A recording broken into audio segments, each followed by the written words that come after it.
வணக்கம் நண்பர்களே, அனைவருக்கும் வணக்கம். பேருந்தில் பயணம் செய்பவர்களுக்கு ஜூன் 1 முதல் மிக முக்கியமான ஒரு அறிவிப்பு வெளியாகியிருக்கிறது. இந்த அறிவிப்பை பற்றி தான் பார்க்க போறோம். குறிப்பா பார்த்தீங்கன்னா, ஜூன் மாதத்திலிருந்து பல்வேறு விதமான சிறப்புகள் பார்த்தீங்கன்னா இருப்பதாக தகவல்கள் வெளியாகியிருக்கிறது.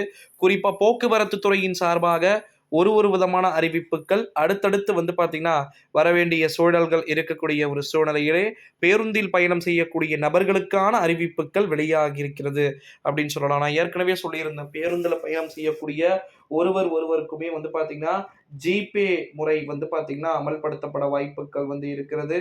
பல்வேறு விதமான தகவல்கள் பார்த்தீங்கன்னா, நடைபெறுவதற்கு வாய்ப்புகள் இருக்குது அப்படின்னு சொல்லிட்டு நான் உங்களுக்கு கிளியர் கட்டா சொல்லிட்டு இருந்தேன். ஓகேங்களா?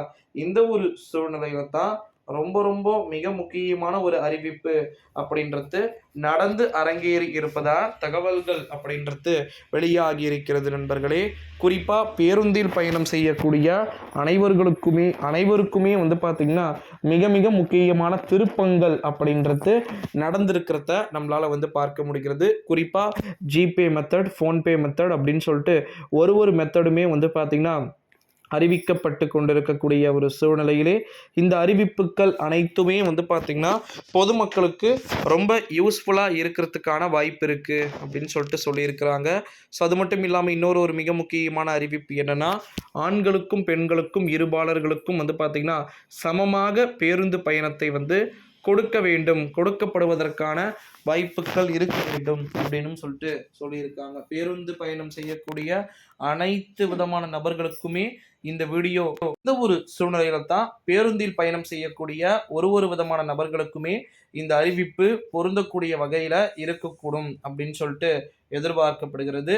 ஒருவேளை பட்ஜெட் மறுபடியும் கூடி எதனா மேபி நியூ அப்டேட் கொடுத்தாங்கன்னா அதையுமே கண்டிப்பாக நம்ம சேனலின் சார்பாக நான் அப்டேட் பண்ணுறேன். நீங்கள் அதை பற்றி கவலைப்பட வேண்டிய அவசியம் கிடையாது. பேருந்தில் பயணம் செய்யக்கூடிய ஒரு விதமான நபர்களுக்குமே இந்த அறிவிப்பு பொருந்தக்கூடும் அப்படின்னு சொல்லலாம் நண்பர்களே. இன்னொரு மிக முக்கியமான ஒரு அறிவிப்பு என்ன அப்படின்னு பார்த்தீங்கன்னா, நம்முடைய தமிழ்நாட்டில் இருக்கக்கூடிய ஓகேங்களா பேருந்தில் பயணம் செய்யணும், நான் இல்லை பஸ்ஸில் போகணும்னு சொல்லிட்டு ஆசைப்பட்டுட்டு இருக்கக்கூடிய நிறைய நபர்கள் இருப்பாங்க. எஸ்சிடிசி பேருந்துகள், நான் சொல்கிறது இந்த லோக்கல் பேருந்துகள்லாம் கிடையாது. ஓகேங்களா? இந்த எஸ்சிடிசி பேருந்துகளில் நீங்கள் தொடர்ந்து அதிகமாக வெளியே ட்ராவல் பண்ணிங்கன்னா உங்களுக்கு ஃபியூச்சர் பெனிஃபிட்ஸாக நிறைய விதமான டேஸ் கொடுக்கறதுக்கு வாய்ப்பு இருக்குன்ற மாதிரி சொல்லியிருக்கிறாங்க. ஸோ அந்த அறிவிப்புகளோடு சேர்த்து பல்வேறு விதமான அறிவிப்புகள் காத்துக்கிட்டு இருக்கிறத நம்மளால் பார்க்க முடிகிறது. ஸோ அதனால் இந்த வீடியோவை உங்கள் ஃப்ரெண்ட்ஸ் அண்ட் ஃபேமிலிஸ் எல்லாருக்குமே பார்த்தீங்கன்னா மோஸ்ட்லி ஷேர் பண்ணிக்குமாறு கேட்டுக்கொள்ளப்படுகிறது நண்பர்களே. இந்த வீடியோவை உங்கள் நண்பர்கள், ஃப்ரெண்ட்ஸ் அண்ட் ஃபேமிலிஸ் எல்லாருக்குமே மோஸ்ட்லி ஷேர் பண்ணிக்கோங்க. பேருந்து பயணம் செய்யக்கூடிய நபர்களுக்கு எப்பேற்பட்ட அறிவிப்புகள் வெளியாக போகிறதுன்றதை நம்ம வெயிட் பண்ணி பார்க்கலாம். நன்றி, வணக்கம். அடுத்தடுத்த வீடியோவில் சந்திக்கலாம்.